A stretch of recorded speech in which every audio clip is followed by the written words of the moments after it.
Assalamualaikum warahmatullahi wabarakatuh.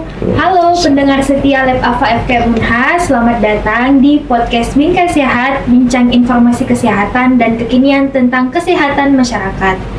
Baik, hari ini saya Nabila sebagai host dan ditemani oleh Pak Dr. Andes Andi Akbar Halim, MKes, sebagai narasumber kita hari ini. Nah, selamat pagi Bapak Akbar. Selamat pagi. Hai. Iya, terima kasih ya. Iya, terima kasih Pak sudah berkenan datang ke podcast Bingkai Sehat Lab Alpha FK Unhas. Jadi bersama narasumber kita hari ini, kita akan membahas topik yang sangat penting untuk diulas ya. Jadi teman-teman semua FYI, di Indonesia ini pada tahun ini jumlah ODIF mencapai sekitar 500.000. Dan Kemenkes bahkan mencatat bahwa lebih dari 35.000 kasus HIV/AIDS di Indonesia ya Pak. Nah, angka ini pastinya sangat mengkhawatirkan untuk kita semua. Nah, seringkali orang dengan HIV/AIDS ini juga mendapatkan diskriminasi dari masyarakat seperti dikucilkan dan dijauhi. Oleh karena itu, pada hari ini kita akan membahas topik yang sangat menarik nih Pak untuk dibahas dengan bertemakan kesetaraan untuk semua, merangkul ODIF dan ODA dengan dukungan dan empati. Aku udah nggak sabar banget nih Pak bicara sama Pak Akbar tentang HIV/AIDS ini. Nah, sedikit informasi tentang Pak Akbar ini adalah seseorang yang sudah sangat lama berkecimpung di dunia penanggulangan HIV/AIDS. Pak Akbar ini adalah koordinator Provinsi Sulawesi Selatan Yayasan Kasih Suwitno, sebuah LSM yang bergerak di layanan tes dan pengobatan HIV/AIDS, serta pimpinan Yayasan Gaya Slebes yang bergerak dalam penanggulangan HIV/AIDS khususnya populasi high risk ya Pak? Iya, betul. Nah, kalau nggak salah nih Pak Akbar juga baru-baru dapat penghargaan dari Alhamdulillah ya. Alhamdulillah. Penghargaan dari Bapak Gubernur Provinsi Sulawesi Selatan atas dedikasinya sebagai penanggulangan HIV/AIDS tahun 2024. Ya Pak, jadi langsung saja saya punya banyak pertanyaan nih untuk Bapak dan pastinya sangat bermanfaat untuk Sobat Alpha semuanya. Nah, yang pertama Pak, HIV dan AIDS ini apakah sama atau berbeda dan apa perbedaan antara ODIF dan ODA? Oke, baik. Sebelum saya jawab pertanyaan Ade Nabila ya. Iya. Oke, baik. Saya menyapa dulu untuk apanya Alpha ini? Lab Alpha. Lab Alpha. Assalamualaikum warahmatullahi wabarakatuh. Selamat pagi teman-teman semua, adik-adik. Sangat senang diundang di podcastnya Lab Alpha ini karena mudah-mudahan apa yang kita perbincangkan ini bisa bermanfaat ya. Menjawab pertanyaannya Ade Nabila tentang apa perbedaan HIV dan AIDS, apa perbedaan ODIF dan ODA. Kita harus tahu semua bahwa prinsip yang paling utama perbedaan HIV dan AIDS itu adalah HIV itu virus, AIDS penyakit. Jadi orang dengan HIV bisa kelihatan baik-baik saja, sehat seperti orang biasanya, tapi orang yang sudah AIDS itu sudah ada penyakitnya, ya sudah sakit. Jadi bisa kelihatan misalnya batuk, diare, jamur di mulut, kekurusan, dan beberapa hal. Tapi hal itu juga sama dengan penyakit yang dialami oleh orang-orang yang tidak HIV. Jadi kalau kita mau tahu bahwa dia HIV atau tidak, harus melalui tes. Tidak bisa kita cuma melihat misalnya dia batuk, oh HIV nih, AIDS nih, nggak boleh begitu. Jadi mendiagnosa orang HIV harus melalui tes. Jadi jelas ya, HIV virusnya, AIDS-nya sudah penyakit. Ya. Kemudian ODIF dan ODA. Dulu kita cuma mengenal istilah ODA, orang dengan HIV AIDS. Kemudian muncul ODIF, orang dengan HIV. itu karena tidak semua orang HIV masuk ke tahap AIDS. Oh iya, seperti itu ya. Jadi orang yang HIV melakukan terapi ARV, antiretroviral, insya Allah tidak akan masuk ke tahap AIDS. Dan ini memang sudah banyak fakta yang kita dapatkan dari klien atau pasien yang kita temukan secara dini dengan HIV. Setelah diterapi, alhamdulillah tidak AIDS. Di beberapa klien saya ada yang sudah sampai 25 tahun terapi ARV, tidak pernah masuk AIDS. Ya, jadi itu perbedaannya ya. ODIV adalah orang dengan HIV saja, ODA orang dengan HIV dan AIDS. Berarti dia sudah pernah masuk ke tahap AIDS. Jadi perbedaannya ini memang sangat signifikan ya Pak, antara berarti HIV ini berarti dia masih memiliki virus, belum masuk ke tahap penyakitnya yaitu AIDS. Iya. Nah teman-teman sudah mendengarkan penjelasan dari Bapak Akbar tentang perbedaan dari HIV dan AIDS. Nah Pak, aku mau tanya lagi, apakah HIV AIDS ini dapat menular dengan berjabat tangan atau berbagi peralatan makan? Oke.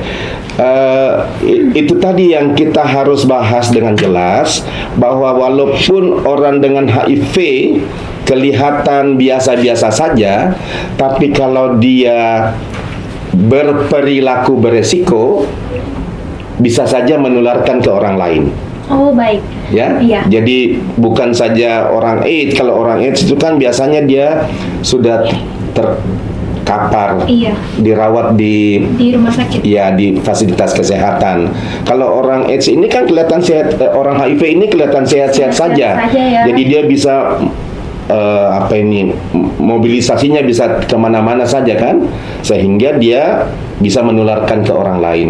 Sementara penularannya kan kita harus paham dulu, HIV itu hanya ada di beberapa cairan tubuh. Oh, Ya, Pak. harus ada. Dia hanya ada di darah, cairan sperma untuk laki-laki, cairan vagina untuk perempuan, dan ASI, ASI. air susu ibu dari ibu yang positif HIV. Oke, diturunkan ke anaknya. Diturunkan ke anak. Iya. Tapi nanti untuk penularan ibu ke anak ini kita bahas sendiri. Baik. Karena banyak riset yang sudah menyatakan juga penularan ibu ke anak kalau ibunya sudah terapi ARV, kadar atau volume virusnya itu sudah berkurang. Jadi itu yang kita harus perhatikan. Dan kontak sosial biasa, kita berada di ruangan ini, ada orang HIV, itu tidak ada masalah. Yang lebih bahaya itu TBC, Iya. TB. Karena penularannya Iya, dari udara. Kan? Iya.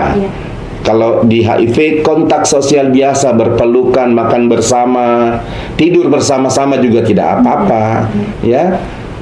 Rangkulan, cipika-cipiki, jabat tangan tidak ada sama sekali. Nah, jadi teman-teman pasti udah dapat insight dari Iya. Pak Akbar tentang penularan HIV/AIDS. Jadi, HIV/AIDS ini tidak bisa menular melalui berjabat tangan ataupun berbagi peralatan makan, tetapi melalui kontak seksual, Iya, ya, Pak. betul. Kemudian kontak seksualnya itu pun spesifik dari vagina, cairan vagina wanita, kemudian air seni pria, Sperma, sperma pria, Iya. dan juga ASI ibu. cairan sperma, sorry. Cairan sperma dan ASI ibu. Iya. Nah, selanjutnya nih Pak, bisakah itu HIV/AIDS disembuhkan, dan apakah orang dengan HIV/AIDS ini dapat meningkatkan kualitas hidup mereka? Iya, kata sembuh ini sering menjadi pertanyaan, ya. Orang dengan HIV kalau dia melakukan terapi ARV, antiretroviral, dia akan jadi sehat, tapi bukan sembuh. Maksudnya bukan HIV-nya hilang. Kan kalau dia HIV kemudian terapi ARV, virusnya ditekan, tidak berkembang biak. Dan penelitian dari Kementerian Kesehatan dan WHO, orang dengan HIV yang melakukan terapi antiretroviral minimal 6 bulan itu sudah tidak menularkan HIV-nya lagi. U equal U. undetectable virusnya sama dengan untransmitted, tidak menularkan lagi. Jadi kalau orang HIV minum obat, minum ARV 6 bulan minimal, dia tidak menularkan lagi virusnya. Disinilah pentingnya sebenarnya kita melakukan deteksi dini untuk orang-orang yang punya perilaku berisiko untuk segera masuk dalam tes. Itu. Berarti kata sembuh ini dia tidak spesifik ya Pak? Iya. Jadi mereka tidak sembuh tapi Sehat. Oh, Iya. ya seperti itu. Jadi karena sekarang kan kita belum menemukan vaksin, Ya. Sebenarnya di beberapa media luar di Amerika dan Eropa itu sudah ada beberapa penelitian mengatakan 2-3 orang pasien HIV ini sembuh, ya, dengan beberapa kajian tertentu. Tapi dia itu kita harus lebih mendalami hal-hal apa yang dilakukan di sana. Kalau di Indonesia ini kan kita masih masuk di dalam ARV lini 1, lini 2, lini 3-nya belum banyak. Kemudian apa istilah ini, hal-hal yang berhubungan dengan pengobatan HIV kita di Indonesia ini belum terlalu canggih seperti di Amerika atau di Eropa lainnya. Jadi kalau di media yang saya baca ada beberapa informasi bahwa ada 2-3 orang dengan HIV dinyatakan virusnya sudah tidak ada. Iya.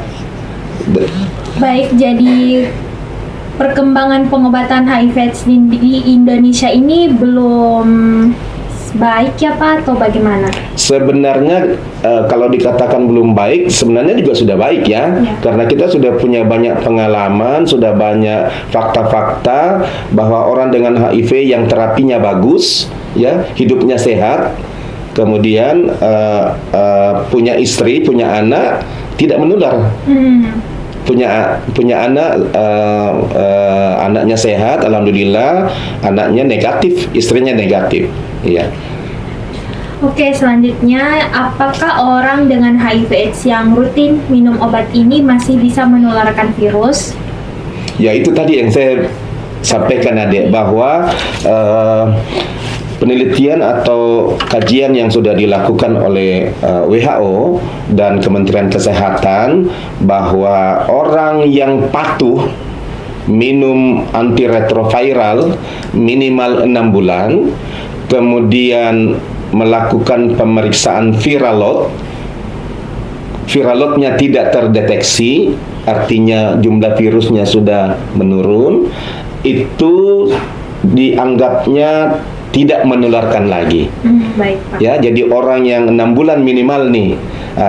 Disinilah perannya kita, teman-teman di nakes di Vaskes, teman-teman praktisi harus memberikan pemahaman sedini mungkin untuk orang-orang yang sudah tahu status untuk segera masuk dalam terapi ARV. Baik Pak, kemudian HIV/AIDS ini proporsi terbesarnya di usia berapa Pak? Dan seperti individu seperti apa? Apakah orang tua, dewasa, atau remaja?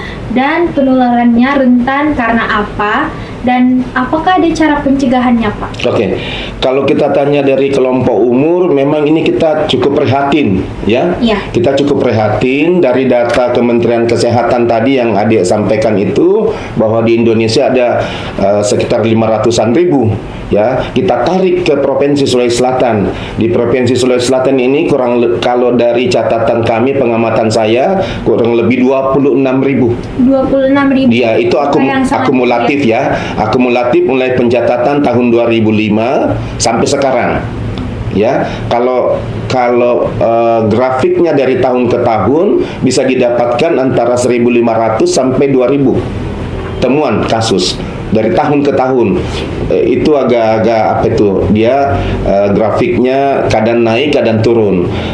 Kemudian di Makassar 19 ribuan kurang lebih. 19 ribuan. Ya, bisa dibayangkan ya. Iya Pak. Kalau satu kampus Unhas kita berapa banyak nih?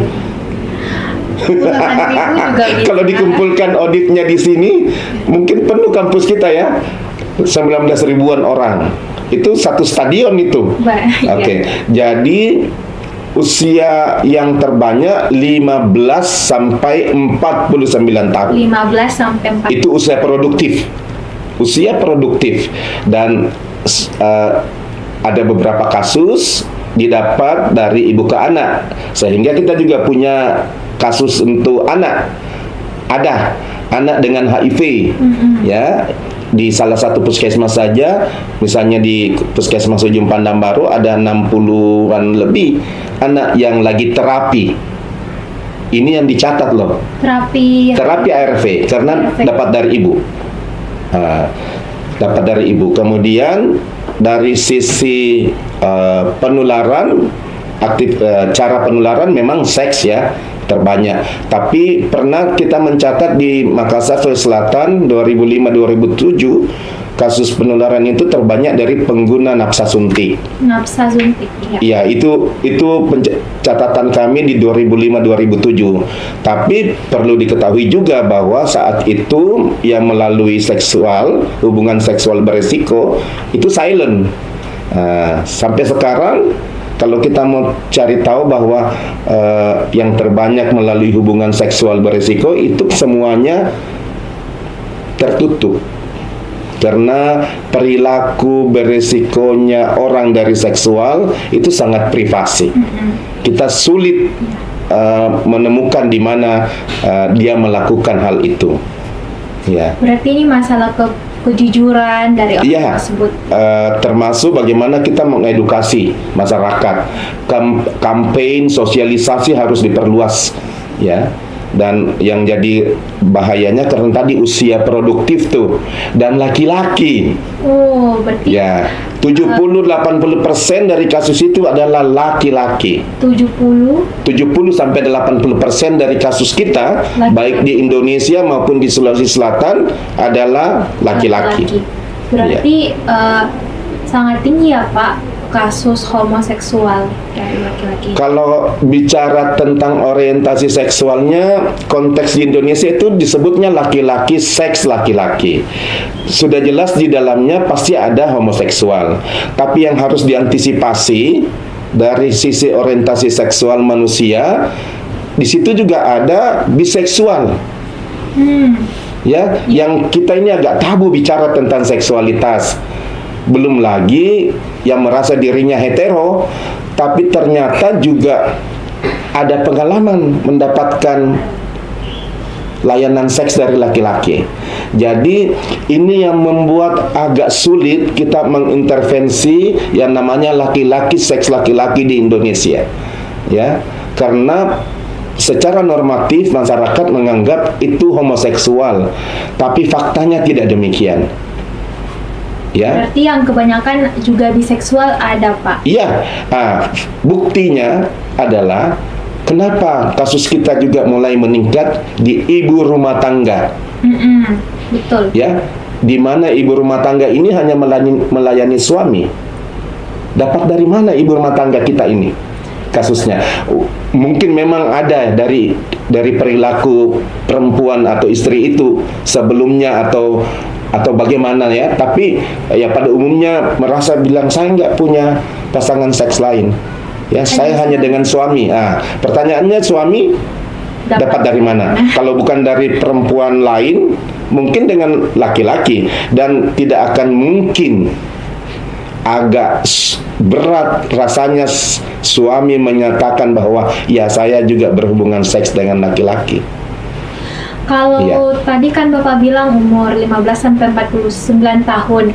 Aku penasaran nih Pak, apakah ada di bawah umur 15 tahun yang menjangkit HIV? Betul. Di data kita saja di Makassar ya, ada 11 tahun. 11 tahun Pak? Iya. Wow. Laki-laki.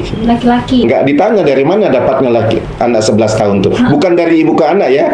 Kalau dari ibu ke anak jelas kan penularannya. Dia bawa sampai gini ini, tapi dia bukan dapat dari ibu ke anak karena ibunya tidak positif, bapaknya tidak positif.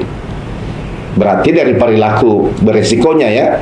Itu dia. Ini yang harus diantisipasi di masyarakat kita, bahwa banyak hal-hal yang bisa terjadi di luaran karena beberapa faktor-faktor, ya, faktor ekonomi, ya, faktor pergaulan, lingkungan, dan pemahaman tentang seksualitas itu tadi.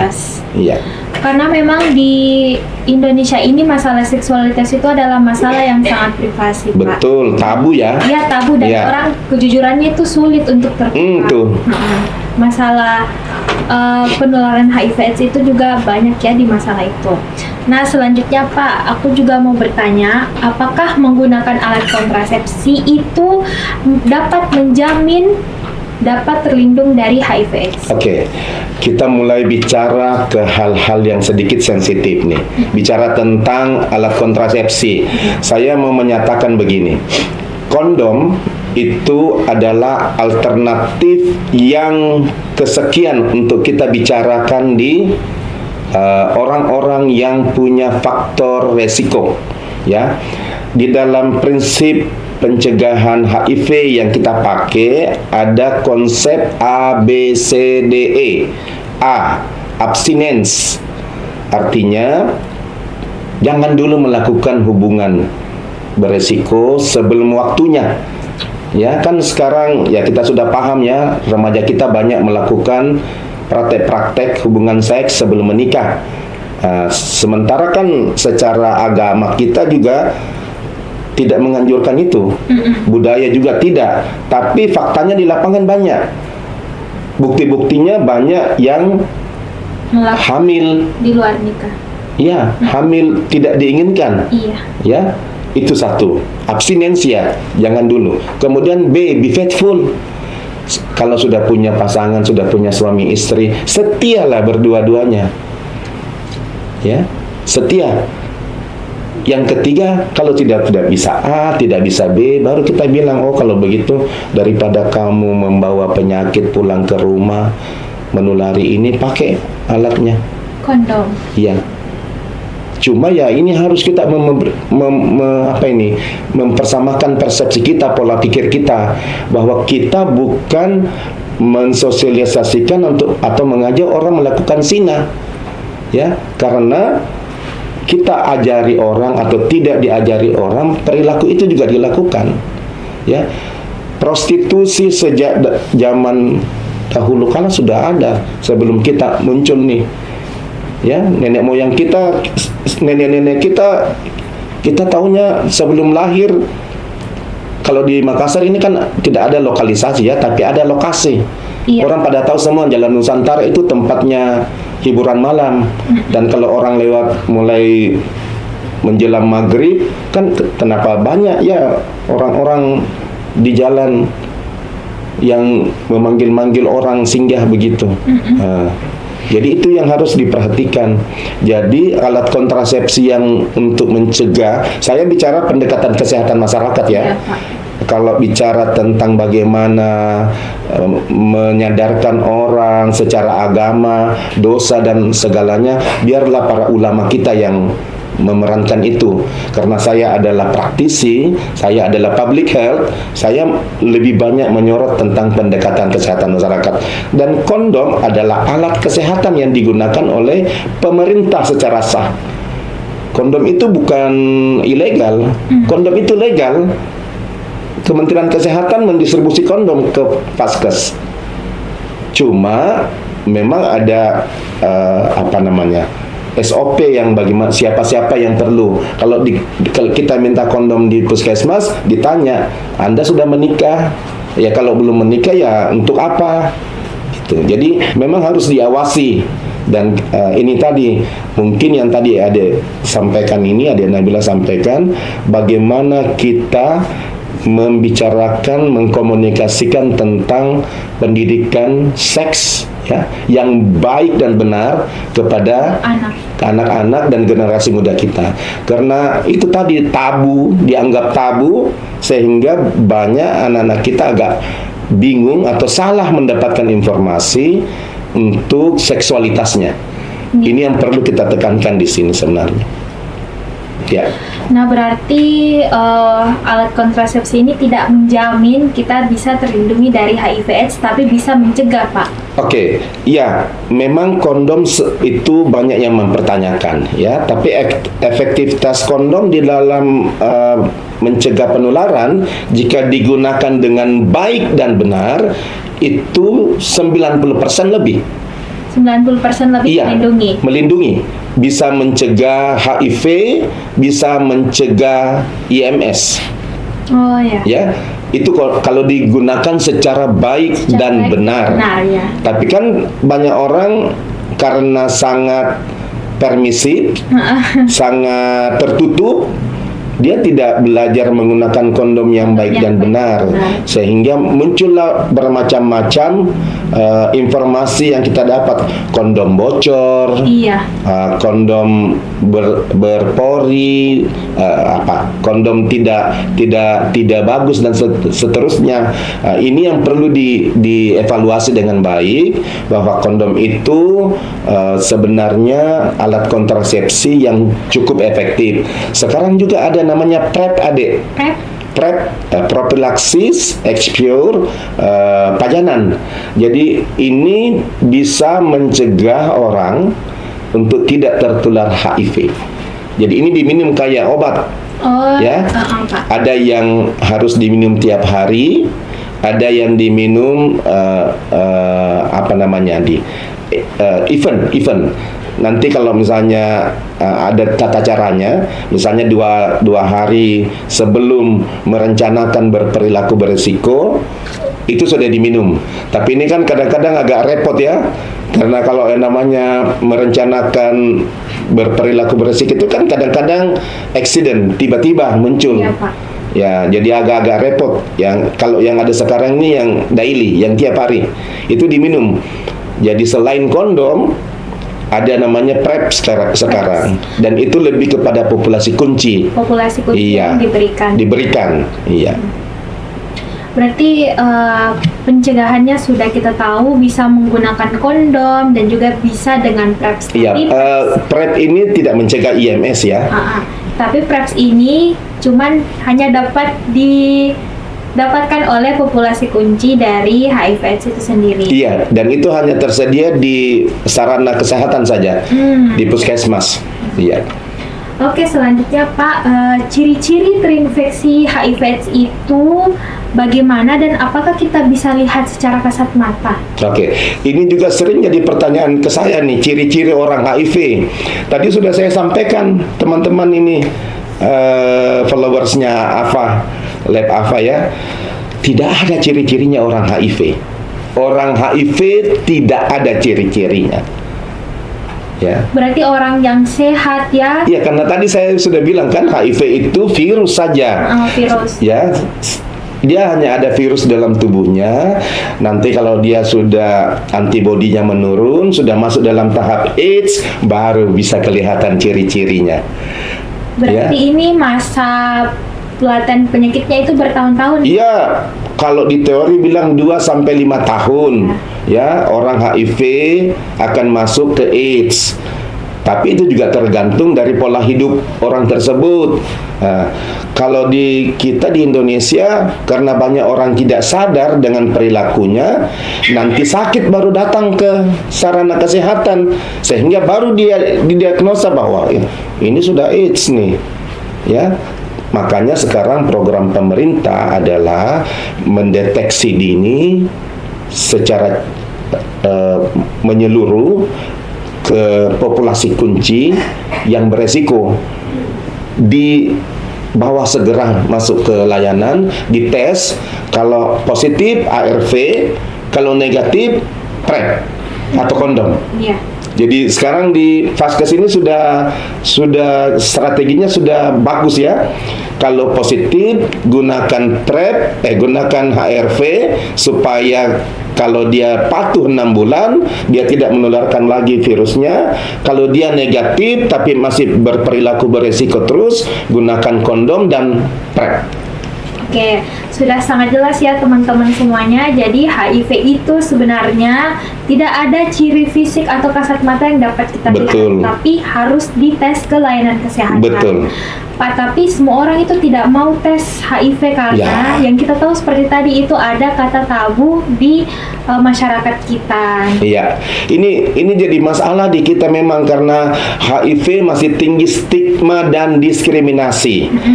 Itu tadi yang saya sampaikan bahwa kalau ada orang didiagnosa HIV, orang-orang menstigmanya adalah orang-orang yang berperilaku buruk, dianggapnya pendosa, Iya Pak, bagaimana? bersinah. Nah, pertanyaan aku Ya. Pak yang selanjutnya, bagaimana tanggapan Bapak terkait hal diskriminasi tersebut kepada orang dengan HIV atau orang dengan AIDS? Iya, kita harus lebih banyak melakukan sosialisasi seperti ini kepada masyarakat secara luas, bahwa orang HIV itu ya sama seperti kita, ya. Yang bedakan dia ada virusnya, kita tidak. Jadi yang perlu diproteksi adalah bagaimana perilakunya agar supaya berubah menjadi perilaku hidup sehat. Kalau sudah terlanjur ada virus, segera minum obat, ya, supaya itu tadi U equal U, tidak terdeteksi virusmu, tidak menular HIV. Nah, kemudian perluas layanan di sarana kesehatan untuk testing dan pengobatan, dukungan kebijakan pemerintah, ya, termasuk anggaran nih. Kalau tidak ada anggaran ya sulit juga kita berprogram. Dan yang penting ini seperti kita sekarang nih ya, ini sangat bangga saya ini sebagai alumni FKM, adik-adik punya podcast begini.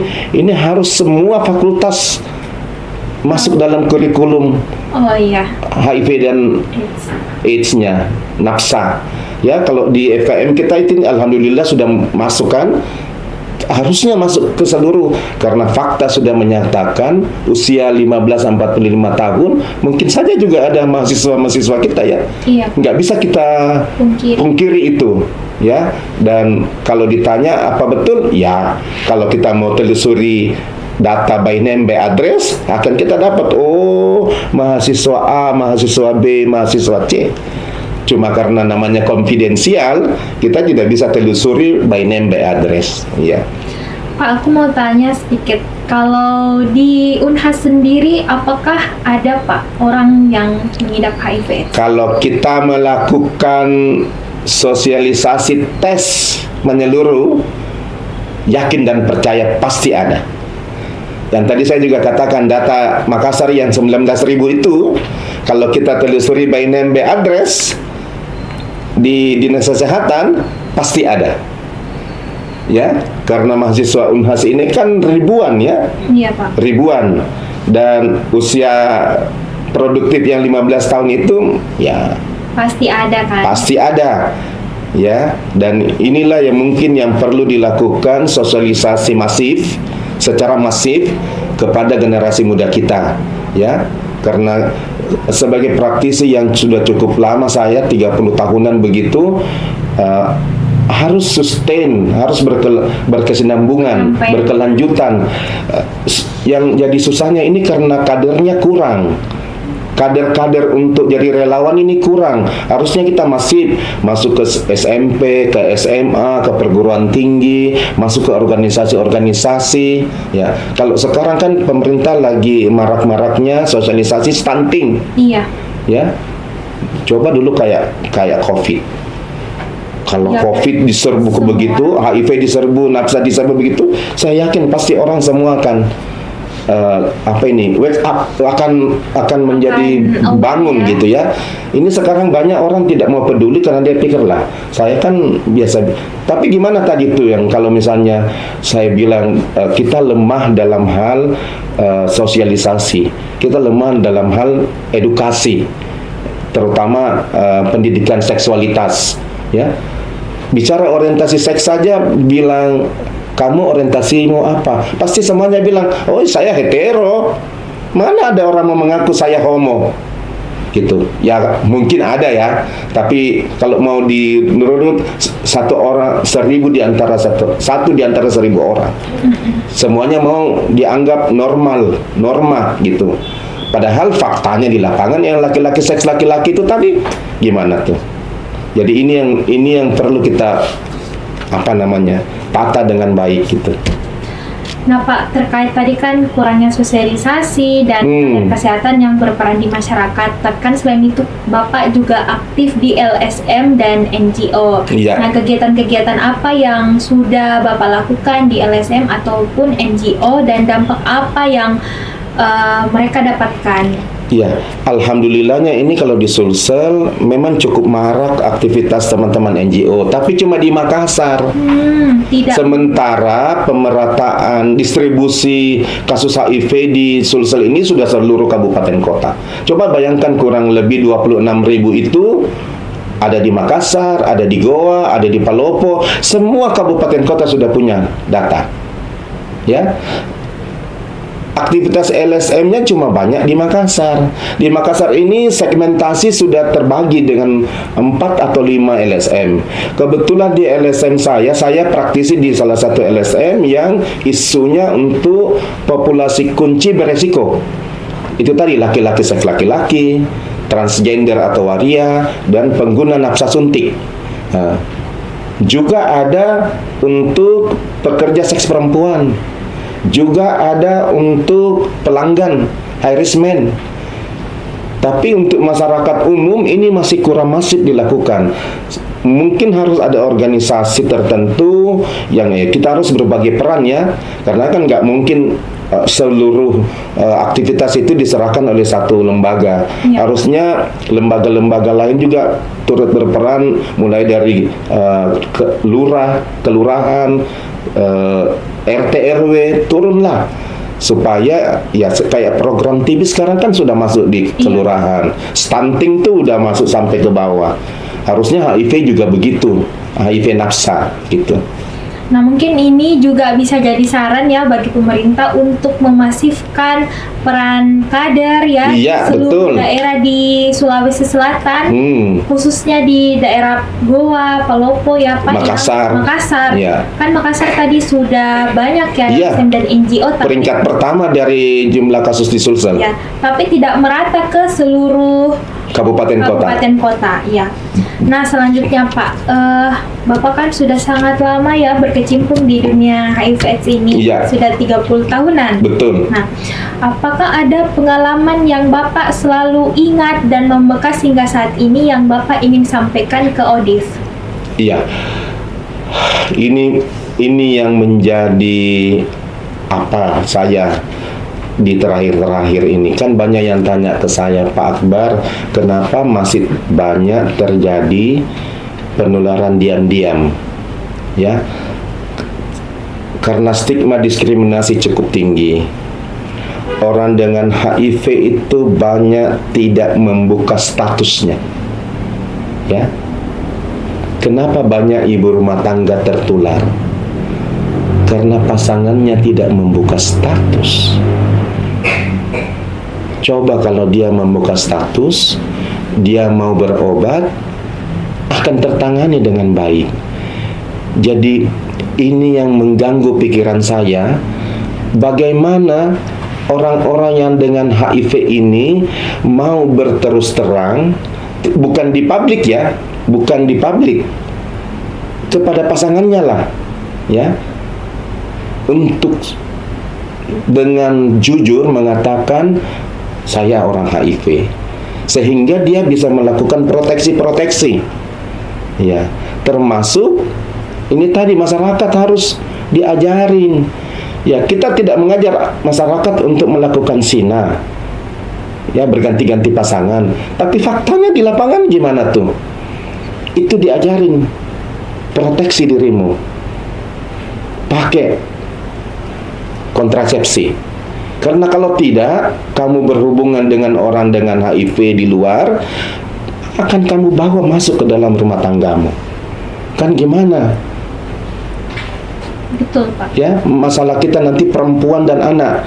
Kalau laki-laki yang positif HIV 70%, kira-kira prediksi 5-10 tahun ke depan siapa yang banyak jadi korban? Wanita Dan anak. dan anak. Jadi ini yang harus diputus mata rantainya, ya. Bukalah statusmu, jujurlah untuk masuk dalam terapi, lakukan proteksi. Orang-orang yang berperilaku beresiko kalau tidak bisa berubah perilakunya, pakai kontrasepsi, ya. Kan kita maunya memang kalau normatif ditanya, Pak Akbar maunya apa? Saya mau aman. Orang yang sudah punya pasangan setia. Generasi muda yang belum waktunya melakukan perilaku beresiko, abstinence, jangan. Tapi kan nggak boleh. Siapa yang bisa awasi itu?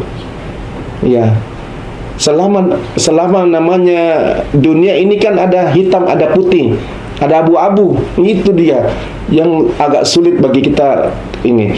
Pemerintah sudah mulai mempersiapkan layanannya. Kalau di Makassar ini hampir semua puskesmas itu sudah melakukan testing dan pengobatan, ya. Walaupun memang pasti akan ada kekurangan-kekurangan di mana-mana, tapi pemerintah juga sudah serius.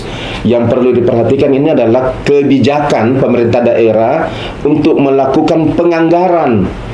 Kan nggak boleh programnya jalan kalau nggak dianggarkan, ya.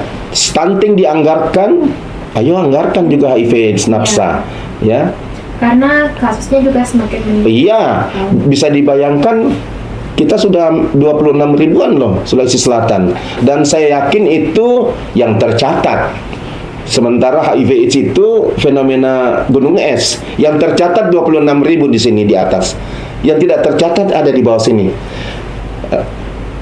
Rekomendasi WHO menyatakan satu HIV ditemukan, 100 orang terpapar harus dicari. Wow. Ya. Ini teori epidemi nih. Kalau mahasiswa epidemiologi harus tahu. Kan misalnya kayak begini. Saya pernah ditanya, Pak Akbar, kenapa bisa ada HIV di Sulsel? Kan kasusnya hanya di Bali. Tahun 87 hanya ditemukan di Bali kan? Terus kenapa bisa ada di Sulsel?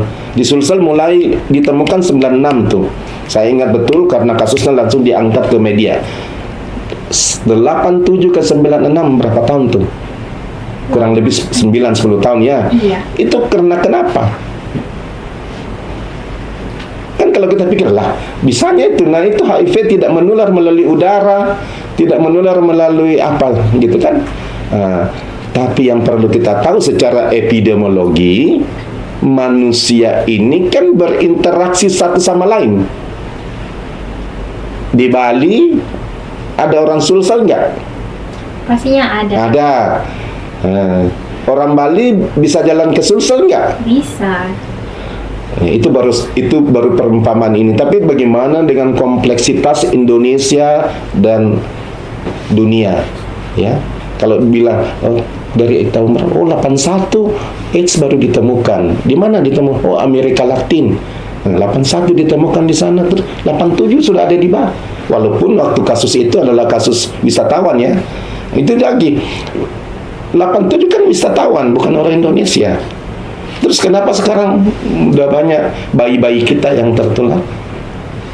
Di salah satu puskesmas di Makassar 60-an orang loh bayi. Bayi yang tertular HIV. Yang lagi ambil terapi.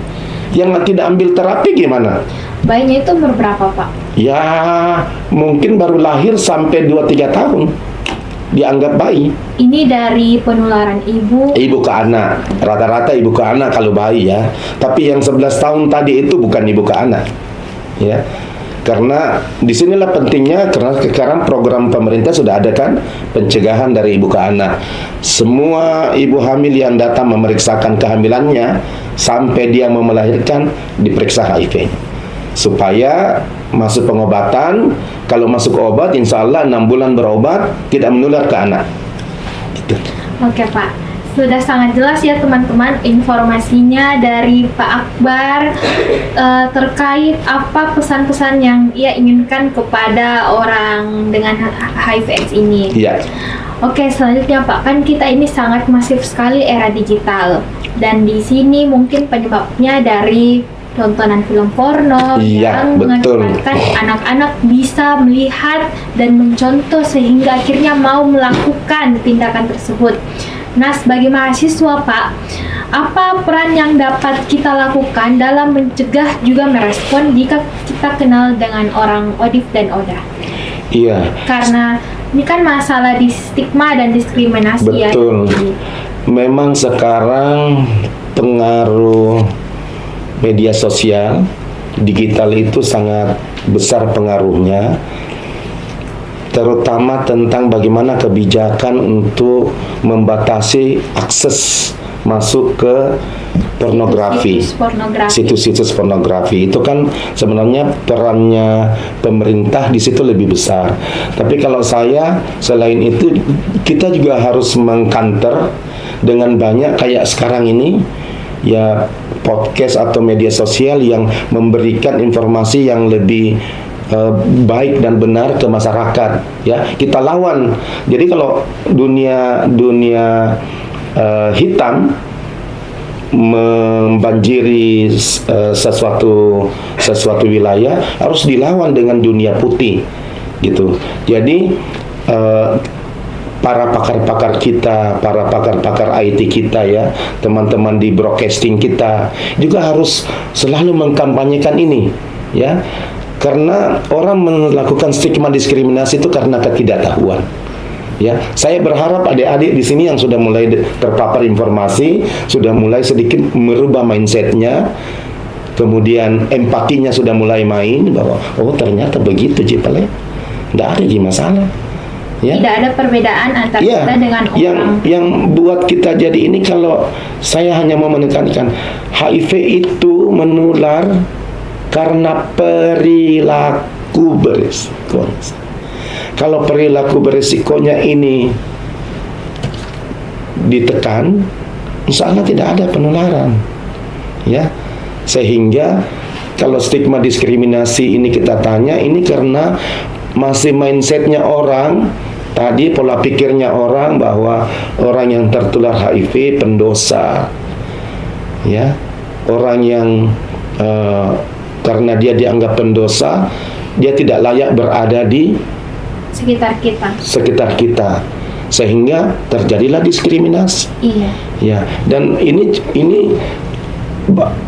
bahayanya karena yang melakukan itu kadang-kadang Oda sendiri juga menstigma dirinya, ya. Menstigma dirinya karena ketakutan. Iya. Malu. Keluarga inti, ibu, bapak, saudara, kakak yang tahu dianggap aib, sehingga diskriminasi, diusirlah, di apa. Petugas kesehatan kita yang tidak terlatih, Iya, Pak. tidak mau menangani dengan baik. Tokoh-tokoh agama yang tidak paham, tokoh masyarakat mengusir. Kasus-kasus tahun 90-an, 80-an adalah Oda diusir, rumahnya dibakar. Wow, Ya. kasihan sekali ya. Alhamdulillahnya kita di Sulsel ini nggak ada kasus-kasus yang sangat ekstrim, ya. Tapi di beberapa kabupaten kota itu Ada. iya. Dan itu masuk dalam catatan kami bahwa dampak dari stigma diskriminasi ini, kalau masyarakatnya tidak diperbaiki pola pikirnya, sangat bahaya. Berarti dari situ Pak, kita harus memasifkan apa Pak supaya stigma dan diskriminasi ini bisa kita lawan, karena seperti yang kita ketahui kan stigma dan diskriminasi ini muncul melalui budaya, ya. Iya. Budaya yang masyarakat paham kalau HIV/AIDS ini adalah sesuatu yang buruk, Betul. yang sangat tidak bagus di mata masyarakat. Iya, itu tadi saya sudah sampaikan dari awal. Sosialisasi secara masif, kampanye secara masif, edukasi yang benar dan baik, kemudian secara merata semua komponen bekerja sama, ya. Salah satunya kayak ini, ya. Kemudian kalau bisa masukkan dalam pembelajaran mata kuliah. Iya. Ya. Pembelajaran di SMP, SMA, kemudian secara kebijakan pemerintah juga ikut melindungi membuat kebijakan ya. Kemudian sarana kesehatan, memperbaiki sarana kesehatannya. Perlahan-lahan stigma diskriminasi akan menurun. Sebenarnya sama dengan kasus TB, dulu juga distigmakan, orang TBC dulu distigmakan, orang kusta dulu siapa yang mau dekat-dekat, juga distigmakan. Tapi saat sekarang ini, nggak usah jauh-jauh adik. Kita dengan COVID dulu gimana? Stigmanya tinggi. Oke. Kan kalau ada orang, kasihan itu orang COVID, diisolasi kan? Dulu juga begitu, kalau ada orang HIV, ada AIDS, diisolasi. Tapi setelah kita belajar bahwa kenapa dia dipisahkan dari pasien lain, karena ada penyakit menularnya, TB-nya. Kan HIV-nya tidak menular, tapi dia TB, jadi dia tidak bisa dirawat bersamaan dengan orang lain di ruangan perawatan. Dia harus dipisahkan. Itu yang harus dipahami juga, ya. Jangan sedikit-sedikit bilang diskriminasi tahu. Padahal tidak. Itu sudah SOP. Itu harus dipahamkan juga. Ya, jadi saya kira kalau mau dikatakan bagaimana menurunkan stigma diskriminasi, karena ini juga menjadi target kita di tahun 2030 Trisero, ya, salah satunya zero stigma diskriminasi tadi itu harus memang bergerak semua. Ini tinggal 6 tahun ya. 2030 kita mau ending AIDS. Kira-kira yakin nggak ini teman adik-adik ending AIDS di 2030?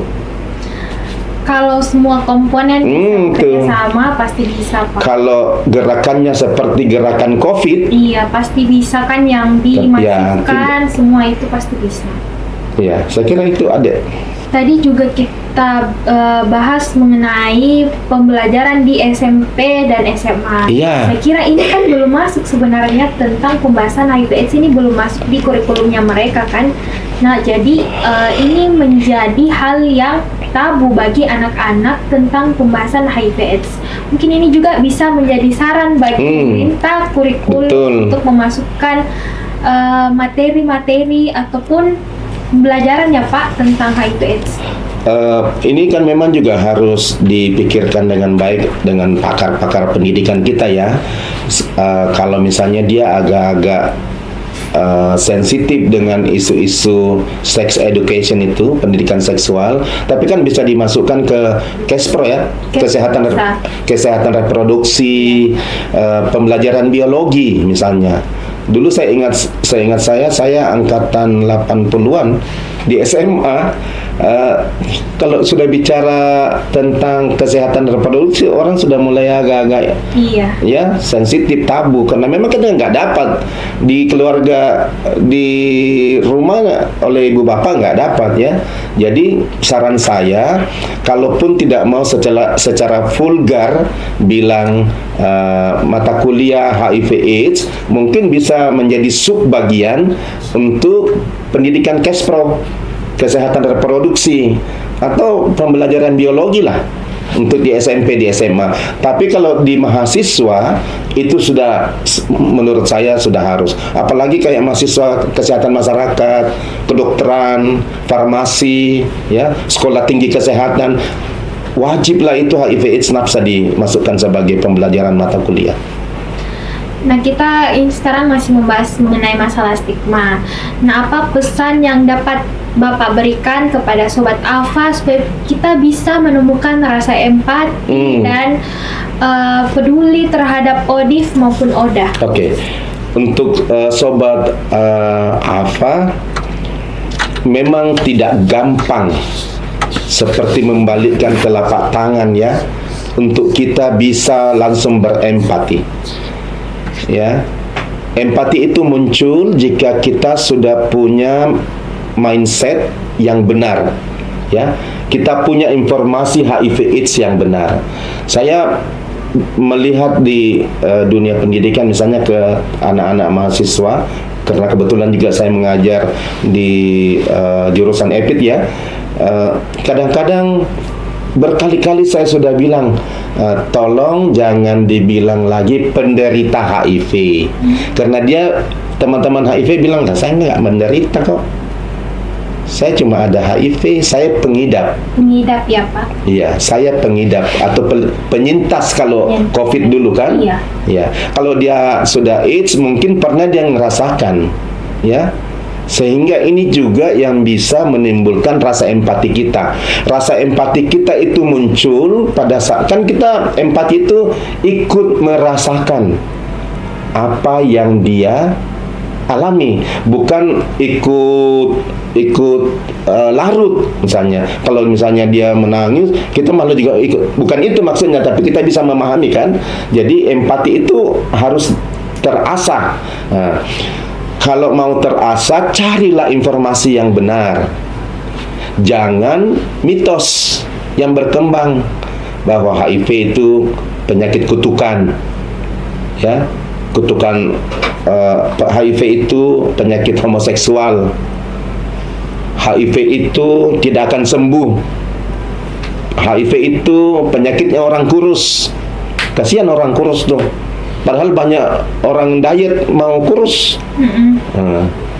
Apalagi yang menjadi mitos-mitos orang HIV. Itu harus diimbangi dengan informasi yang baik dan benar. Kalau informasinya baik dan benar, mudah-mudahan muncullah rasa empati. Karena dengan empati ini kita akan bisa memahami permasalahan yang dihadapi oleh orang banyak, dan ini yang akan menurunkan stigma diskriminasi itu. Oke Pak, terakhir ya, saran ataupun rekomendasi yang dapat Bapak berikan kepada khususnya kampus Universitas Hasanuddin agar dapat berperan dalam menurunkan kasus HIV/AIDS. Oke. Untuk Sobat Alfa dan terutama untuk adik-adik mahasiswa dan warga kampus, bukan cuma adik mahasiswa, dosen juga, ya. Dosen-dosen, ya, Sivitas Akademika Universitas Hasanuddin. HIV ini adalah hal yang bisa kita cegah, ya. HIV bisa kita cegah dengan berperilaku aman. Itu satu. Kalau perilaku kita agak sulit dirubah, gunakan pencegahan, alat pencegah, ya, sehingga putus mata rantai penularan. Kemudian kalau sudah terlanjur ada Sivitas Akademika Unhas yang positif HIV, berikan penghargaan, jangan distigma, dirangkul agar supaya perilakunya berubah, dia tidak berperilaku beresiko sehingga dia tidak menularkan ke orang lain. Karena menghakimi orang dengan HIV akan lebih memberikan ruang jauh dan tertutup untuk dia semakin berperilaku beresiko. Jadi sebaiknya rangkul, lakukan pembinaan agar supaya perubahan perilakunya menjadi baik. Itu barangkali saran saya yang utama, dan tadi yang saya sudah sebutkan mudah-mudahan menjadi mata kuliah di seluruh jurusan. Iya Pak. Di Unhas ini untuk mata kuliah HIV/AIDS Nafsa. Itu ada. Oke, terima kasih Bapak Akbar. Nah, Sobat-Sobat Alfa, bertepatan dengan Hari AIDS Sedunia yang diperingati pada tanggal 1 Desember 2024, ini diharapkan menjadi penyemangat bagi kita semua agar bisa melawan, mengakhiri stigma dan diskriminasi terhadap orang dengan ODIF dan ODA. Nah, Sobat Alfa, kita kan tadi ini sudah berbincang-bincang yang lama dengan Pak Akbar, sudah memberikan banyak insight terkait bagaimana HIV, terkait bagaimana ODIF dan ODA, kemudian bagaimana cara pencegahannya, dan rekomendasi yang sudah Bapak berikan, semuanya ini sangat mind-blowing. Nah, dari sini kita belajar bahwa HIV/AIDS ini bukan hanya sekedar tentang penyakit, Pak. Betul. Tapi bagaimana kepedulian kita sesama manusia untuk merangkul satu sama lain agar mereka bisa menjalani hidupnya dengan produktif sehari-hari. Nah, bagaimana juga kita bisa mengakhiri diskriminasi ini dan Iya, menerima betul.